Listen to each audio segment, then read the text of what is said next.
자랑할 것이 없는 법이라는 제목으로 잠시 여러분들과 말씀 증거하겠습니다. 우리가 신앙생활 하면서 율법이라는 단어를 굉장히 많이 들었습니다. 그리고 복음이라는 단어도 굉장히 많이 들었습니다.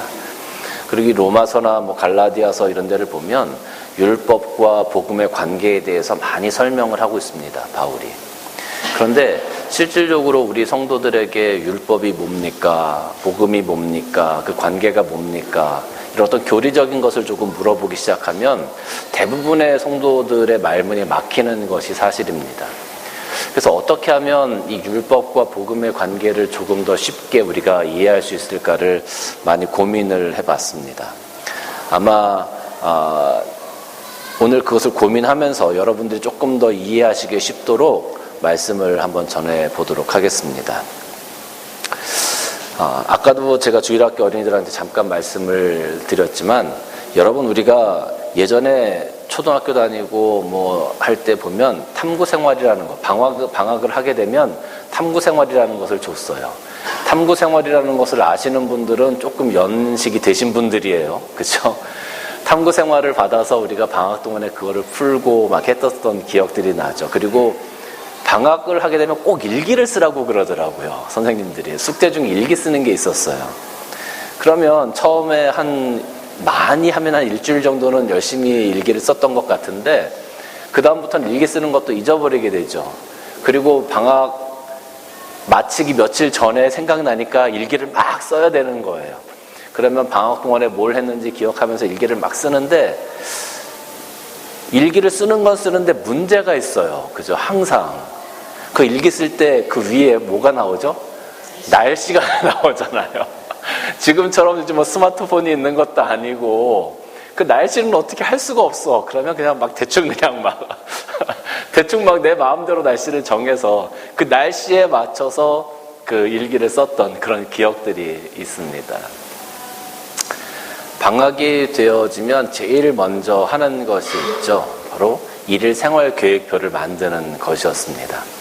일일 생활 계획표를 만들 때도 처음에 방학이 시작되어질 때 그 계획표를 만들면 얼마나 이렇게 나 정말 방학 동안 너무 열심히 잘 해야지 하는 마음에 내가 할 수 있는 것보다 조금 더 많이 공부하는 시간을 잡아요. 내가 공부를 보통 2시간 할 것 같으면 한 3시간 정도 공부하는 시간을 잡아서 공부 이렇게 딱 집어넣고, TV는 항상 5시 반에 TV를 이렇게 그렸던 기억이 나요. 5시 반에 항상 만화를 시작했거든요. 그 동해물가 시작하고 나서 바로 만화를 하기 때문에 5시 반에 TV 보는 시간 딱 이렇게 집어넣고, 그리고 아침, 점심, 저녁, 노는 시간 오후에 넣고, 오전에는 보통 공부하는 시간 이렇게 넣었었던 그런 기억들이 납니다.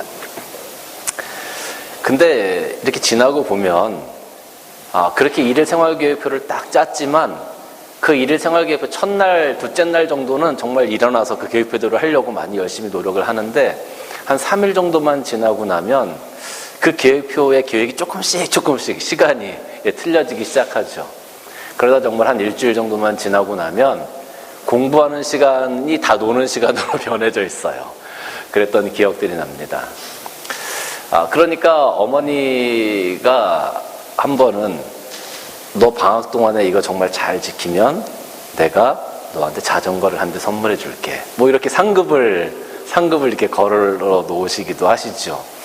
근데 사실 아무리 큰 상급을 걸어 놓는다 하더라도 그것이 내 것이 되는 경우는 거의 없죠. 그것을 방학 동안에 우리가 일일 계획표를 다 지켜나갈 수 없기 때문에 그렇습니다. 한 일주일 정도 지나서 그 계획표대로 안 하고 있으면 어머니가 이렇게 보시다가 답답하시니까 불러요. 너 일로 와봐. 막 야단을 치시죠. 야단을 치시는데 어머니가 야단 치실 때 무엇을 근거로 해서 야단을 치실까요?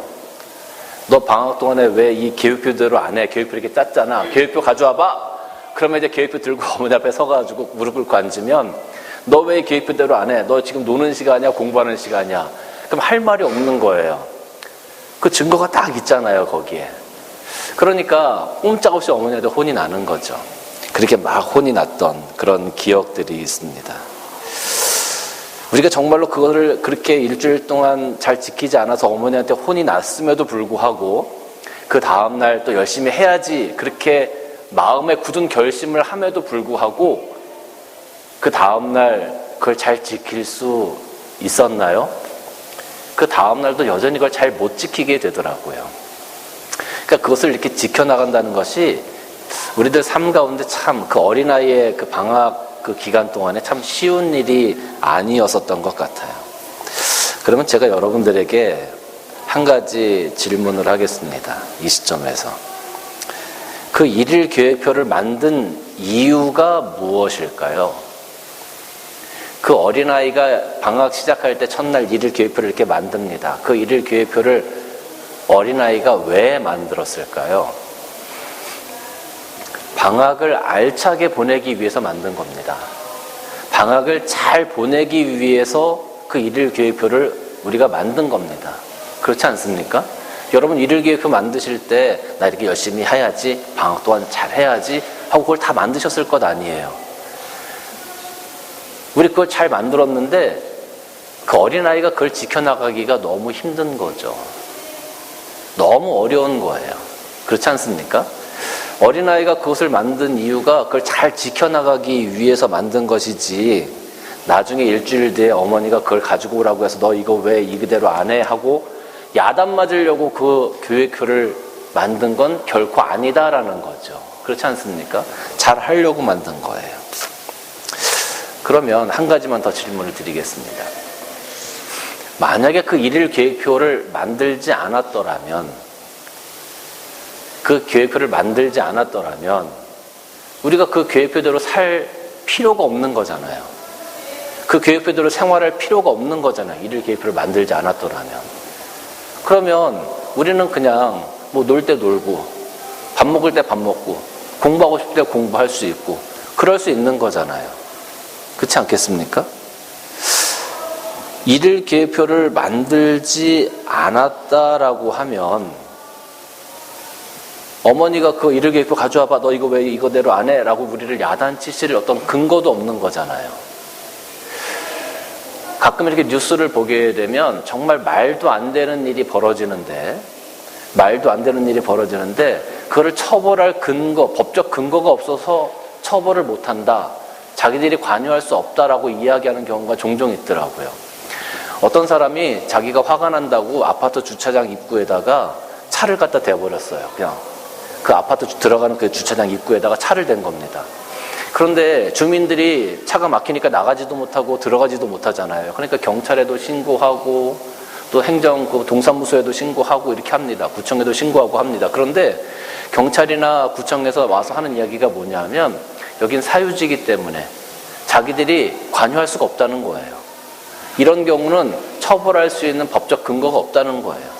그리고 또 그 자동차는 사유지에 있는 사유재산이기 때문에 함부로 그거를 끄집어낼 수도 없다라는 거예요. 아니 뭐 이런 경우가 있습니까?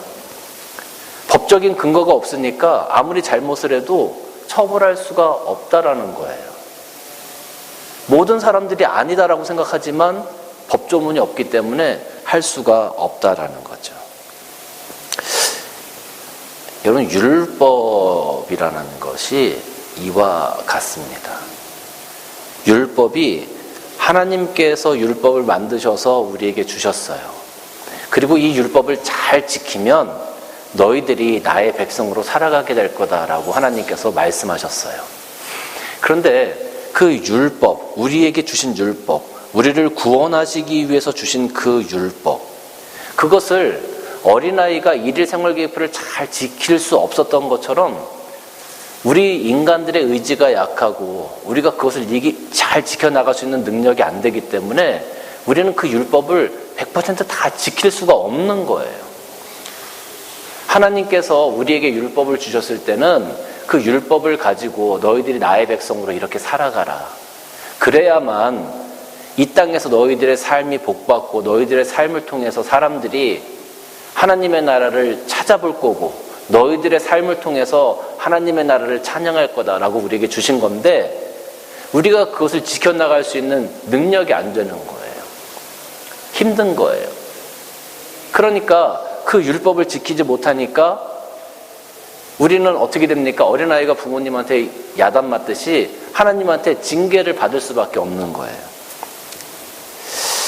우리가 율법을 지킬 수 없을 만큼 늘 약해요. 그래서 항상 죄를 범하는 겁니다. 율법을 지키지 못하니까 하나님한테 야단을 맞아야 되는 거 아니에요. 우리 3장 23절 말씀 보면 모든 사람이 죄를 범하였으며 하나님의 영광에 이르지 못했다. 이 근거가 뭡니까? 이 근거가 뭐예요? 그 율법 조항들인 거예요. 일일 생활 계획표를 만들어서 지키지 못하니까 엄마가 야 그거 가지고 와봐. 너 왜 이대로 안 해? 하고 야단친 것처럼 율법이 있는데 우리가 그 율법대로 못하니까 그 율법에 빗대어서 우리를 야단치시고 징계하시고 보니까 우리는 범죄한 사람들의 모습, 죄인의 모습으로 살아갈 수밖에 없게 되었다라는 거예요. 여러분 한번 잘 생각해 보세요. 제가 아까 처음에 질문을 드렸습니다. 일일 생활교육표를 만든 것이 우리가 잘하기 위해서입니까? 아니면 혼나기 위해서입니까? 잘하기 위해서예요. 하나님께서 우리에게 율법을 주신 이유가 율법을 통해서 우리들의 삶을 잘 살아가기 위해서, 믿음 가운데 살아가기 위해서 주신 겁니까? 우리를 야단치기 위해서 주신 겁니까? 우리가 잘 살아가기 위해서 하나님의 사람으로 하나님의 백성으로 잘 살아가라고 우리에게 그것을 주신 거예요.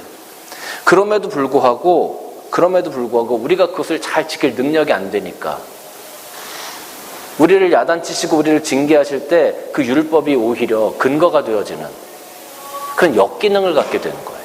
원래 순기능은 우리를 구원하시기 위한 방법이었어요. 그런데 우리가 못하니까 우리 역기능이 부각되기 시작해요.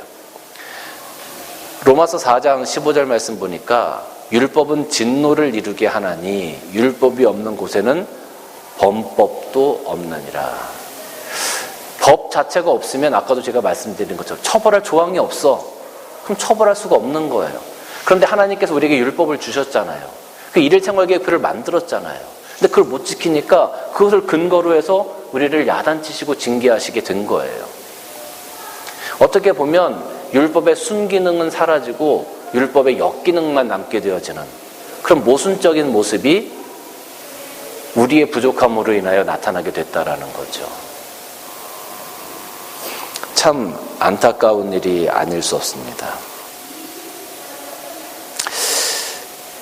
하나님께서 우리 인간들을 바라보시면서 그런 부분들이 참 안타까우신 거예요. 자녀가 일일계획표를 정말 잘하고 싶어서 만들었는데 맨날 못 지켜. 야단을 쳤어. 벌도 줬어. 벌 주고 나서 평생 그럼 손들고 있게 할까요? 아니잖아요. 부모의 마음은 또 이 녀석들이 잘하고 정신 차려서 잘 살아가기를 바라는 거잖아요. 하나님의 마음도 우리를 바라보시는 하나님의 마음도 그런 마음이다라는 거죠. 그래서 하나님께서는 이 율법을 잘 지킬 수 없기 때문에 이 율법을 완성할 수 있는 다른 것을 선택하시기로 하셨어요. 오늘 말씀을 가만히 보면 하나님께서 우리에게 그 아들 예수 그리스도를 보내셔서 우리를 속량하셨다 이렇게 기록하거든요. 여러분 속량이라는 단어는 값을 주고 샀다라는 거예요. 값을 주고 샀어. 여러분 만약에 여러분이 쇼핑센터에 가서 값을 주고 옷을 하나 사셨어요. 그 전시장에 걸려있는 옷들 다 내 겁니까? 내 거라고 할 수 없죠. 그런데 내가 값을 주고 사는 순간 그건 누구 겁니까? 내 것이 되는 거예요. 하나님께서 우리를 속량하셨다. 값을 주고 사셨다라고 표현합니다. 다시 말하면 그 순간 값을 주고 사시는 순간 너는 누구 거라고? 너는 내 거야 라고 하나님께서 말씀하시는 거예요. 너는 이제 더 이상 죄의 노예가 아니고 너는 더 이상 세상에 속한 것이 아니라 너는 이제 나에게 속한 거야. 내 거야 라고 하나님께서 말씀하시는 표현이 바로 속량하셨다라는 그런 표현인 겁니다. 하나님께서 우리를 값을 주고 사셨어요. 내 것이라고 말씀하셨어요. 그렇게 하신 방법이 있어요. 그것이 뭐냐 하면 오늘 25절 말씀을 보면 이 예수를 하나님이 그의 피로써 믿음으로 말미암는 화목 제물로 세우셨으니 이는 하나님께서 길이 참으시는 중에 전에 지은 죄를 간과하심으로 자기의 의로우심을 나타내려 하십니다. 그랬습니다. 그러니까 우리가 죄를 짓고 하나님의 백성으로 더 이상 살아갈 수가 없어요. 구원받은 자로 살아갈 수가 없어요. 그 율법 가지고는 도저히 하나님의 사람으로 살아갈 수가 없는 거죠. 그러니까 하나님께서 아들 예수 그리스도를 이 땅에 보내셔서 십자가에 못 박혀 돌아가시게 하셨어요. 그걸 속량, 우리의 죄값을 대신 치러주신 거예요. 예수님의 목숨을 담보로 해서 우리의 목숨을 사신 거예요. 그것이 속량이에요. 그리고 그 예수님의 죽음을 오늘 여기 말씀 보니까 화목제물, 하나님과 우리를 다시 회복시키시고 관계가 회복되어지고 하나님의 백성으로 다시 살아갈 수 있게끔 화목하게 만드셨다. 예수 그리스도의 그 십자가 사건을 통해서 이렇게 표현하고 있는 거죠. 우리 같은 죄인들을 위해서 아들을 내어주신 거잖아요. 아들을 죽음으로 내어주신 거잖아요. 여러분, 이게 쉬운 일이 아닙니다. 정말 어려운 일이죠. 서울에 서울예고라는 학교가 있습니다. 70년의 역사를 가지고 있는 학교인데, 그 서울예고에 얼마 전에 서울 아트센터가 개관됐습니다. 서울 아트센터는 큰 공연장 같은 거고 여러 가지 문화활동을 할 수 있는 그런 센터예요. 그런데 이 서울예고에서 70년 동안 가지고 있던 수건 사업이었다고 그래요. 그러니까 서울예고 학생들이 다 예술을 하는 친구들 아닙니까? 그러니까 그 예술을 할 때 그걸 발표할 수 있는 공연장이나 이런 것들이 필요했는데 그런 부분들이 지금까지 마땅한 장소가 없었던 모양이에요. 그런데 그것을 이번에 200억을 들여서 그 재산에서 그것을 이제 지었습니다. 그런데 지금 재단 이사장이 이대봉 찬빛그룹 회장이시라는 분인데, 그분은 19살의 고물상으로 시작해서 지금 항공운수 사업으로 약 17개 계열사를 거느린 그룹으로 성장하신 분이래요. 그런데 이분의 기사를 제가 이렇게 쭉 읽다 보니까 36년 전에 이분의 아들이 그 서울예고에 다녔대요. 그런데 서울예고에 다녔는데 그때만 하더라도 오래전이니까 뭐 학교에서, 요즘에는 학폭 그러면 막 난리가 나는데 그 전에는 선배들이 군기를 잡는 것이 당연한 일이었습니다. 뭐 선배들한테 불려가가지고 뭐 호되게 맞기도 하고 그런 것이 사실 그때는 뭐 그냥 일반적인 일이었어요.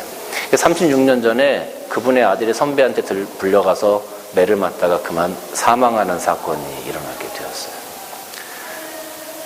이분이 아들이 그렇게 죽었다는 이야기를 듣고 너무 화가 나고 너무 분해서 내가 할 수 있는 최대한의 복수를 하겠다라고 이렇게 생각을 하셨다는 거예요. 그러니까 그 가해자에게 내가 할 수 있는 최선의 것을 해서 되돌려주겠다라고 생각을 한 거죠.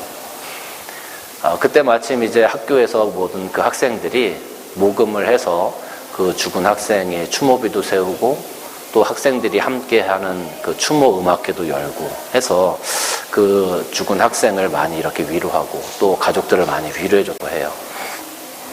이제 그런 일련의 과정들을 통해서 이분이 내가 이 아이에게 내가 복수를 한다고 해도 내 죽은 아이가 살아오지 않는다라는 그런 어떤 사실에 직면하게 된 거죠. 그리고 나서 여러 가지 고민을 하셨다고 그래요. 그런 가운데 이분이 캐톨릭 신자신데, 그래, 하나님께서 원수를 사랑하라고 하셨으니까 나도 이 복수의 마음을 좀 내려놔야 되겠다라고 생각하시고 그 아이에게 처벌을 원치 않는다고 그 검사한테 얘기를 했다는 거예요. 그랬더니 그 검사가 이게 너무 위중한 사건이니까 그냥 넘어갈 수 없다고 오히려 검사가 그러더래요. 그래서 이분이 나중에는 그 아이를 위해서 구명활동까지 이렇게 하셨다고 그래요. 나중에 그 가해자는 뭐 어떻게 해서 구명활동을 해서 처벌을 받은 후에 서울대에 진학했고 뭐 잘 이렇게 살았겠죠. 근데 이분이 나중에 그 가해자를 구명하고 이렇게 했었던 그런 일들을 통해서 그 가해자가 정말 용서를 빌고 싶다고 몇 번을 찾아오겠다고 이렇게 얘기를 했었대요. 그런데 이분이 오지 말라고 그랬다는 겁니다. 이분이 인터뷰상에서 뭐라고 말씀을 하셨냐 하면, 자기가 찾아오지 말라고 한 이유가 있는데 그것이 뭐냐면 그 아이를 보면 혹시라도 내가 무너질까봐 그 아이 오지 말라고 했습니다. 이렇게 얘기를 하셨더라고요. 그리고 지금도 아들 생각을 하면 속에서 막 그냥 분노와 울분이, 억울함이 막 솟아오른다는 거예요. 그런데 그분이 그 인터뷰 끝에서 이렇게 얘기를 합니다. 지금도 아들을 생각하면 자다가도 울분이 솟아나지만 용서의 힘이 복수의 힘을 앞선다는 것을 나는 압니다. 그 영국 속담에 용서는 가장 숭고한 승리다라는 말이 있어요. 어떻게 보면 하나님께서 우리에게 베풀어 주신 그 은혜를 정말로 삶 가운데 실천하려고 최선의 노력을 하셨던 그런 부분이 아닌가, 그런 생각이 듭니다. 여러분, 그 가해 학생이 서울대를 진학하고 아마 서울대를 나왔으니까 뭐 사회에서 뭐 어떤 이렇게 그 잘 살아갔겠죠? 그 가해 학생이 살아가면서 아, 내가 너무 잘해가지고 내가 오늘날 이런 삶을 살고 있어 라고 이야기할 수 있을까요? 저는 그렇게 생각하지 않습니다. 만약에 그 사람이 제대로 된 사람이라면 내가 정말 이분의 은혜로 내가 이렇게 살아가고 있다라고 그렇게 고백할 거예요. 여러분, 우리가 아까 말씀드린 것처럼 율법을 가지고 구원받을 수 없는 사람들이었고 하나님께서 아들 예수 그리스도를 이 땅에 보내셔서 화목제물 삼으시고 우리를 속량하셔서 너는 내 것이다 라고 선언해 주셨어요. 이 선언 가운데 우리가 살아갈 때 내가 잘해서 하나님의 자녀로 살아가고 있다라고 지금 우리가 이야기할 수 있을까요? 우리가 한 게 뭡니까? 우리가 한 건 죄 지은 것밖에 없어요. 그런데 그 죄를 용서해 주시고 너는 나의 자녀다. 그리고 그 아들의 목숨을 우리 대신 죄값으로 내어주신 거잖아요.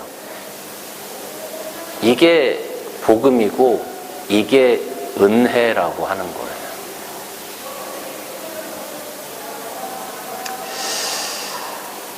어린아이가 아까 일일 생활교육표를 만들어서 그거를 지키고 싶었지만 못 지켰어요. 그리고 엄마한테 벌도 받았어요.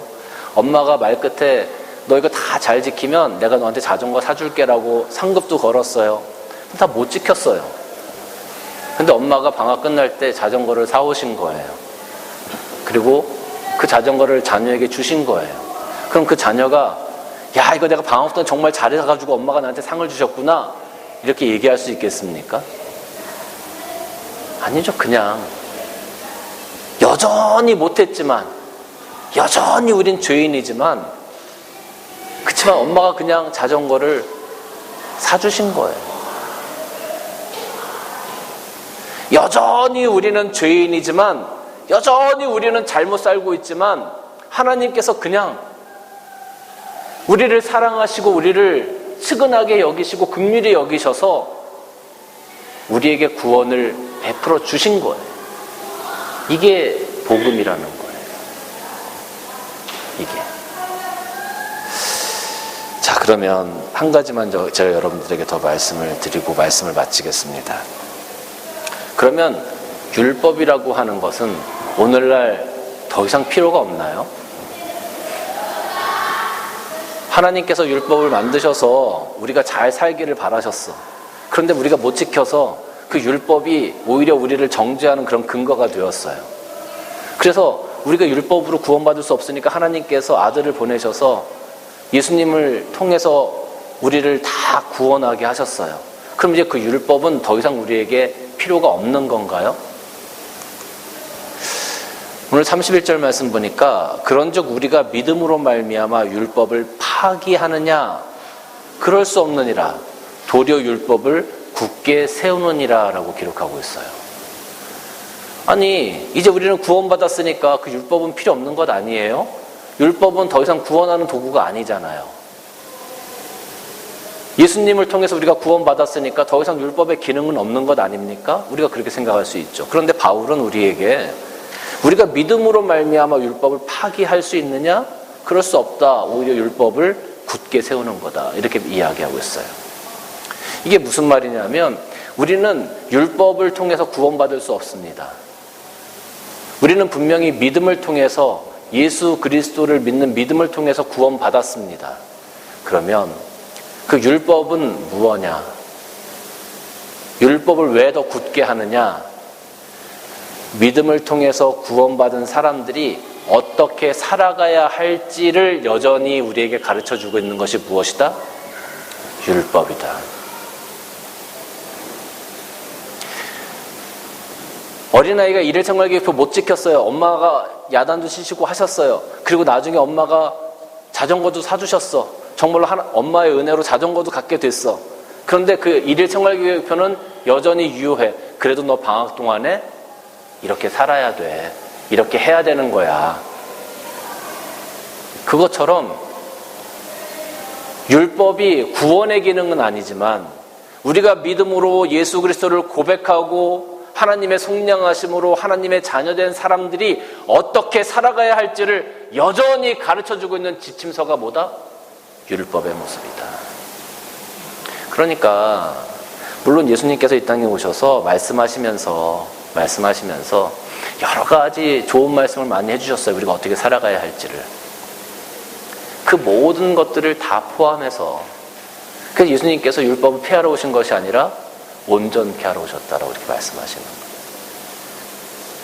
그러니까 우리가 이 땅에서 어떻게 살아가야 된다. 여전히 하나님 말씀 가운데 살아가야 된다. 여러분, 이것이 우리가 바라봐야 하는 율법과 복음과의 관계입니다. 어떤 사람들은 얘기해 조금 이렇게 삶을 좀 스트릭하게 살아가는 사람들이 있으면 너무 율법적이야, 율법주의적이야 그러면서 요즘 복음의 시대에 무슨 율법적이라고 그렇게. 그렇지 않습니다.